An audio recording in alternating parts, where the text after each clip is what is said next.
এবার ঈদে ব্যাংকের শাখা থেকে নতুন কোনো টাকার নোট মিলছে না। টাকায় শেখ মুজিবুর রহমানের ছবি থাকায় কয়েকটি পক্ষ থেকে আপত্তি উঠেছে। এমন পরিস্থিতিতে ঈদ সামনে রেখে নতুন নোট বিতরণ কার্যক্রম স্থগিত করার জন্য ব্যাংকগুলোকে চিঠি দিয়েছে বাংলাদেশ ব্যাংক। তবে নতুন নোট আসা পর্যন্ত পুরাতন নোটের ব্যবহার অব্যাহত থাকবে। নতুন নকশার নোট বাজারে আসবে এপ্রিল-মে মাসে। এবার টাকার নকশা থেকে শেখ মুজিবুর রহমানের প্রতিকৃতি বাদ দেয়া হচ্ছে। এর পরিবর্তে জুলাই বিপ্লবের গ্রাফিতি সহ বিভিন্ন স্থাপনা নতুন নোটের নকশায় স্থান পাচ্ছে।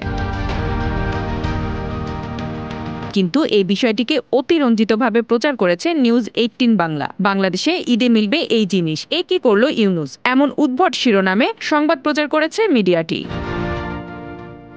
Z news, Dhaka.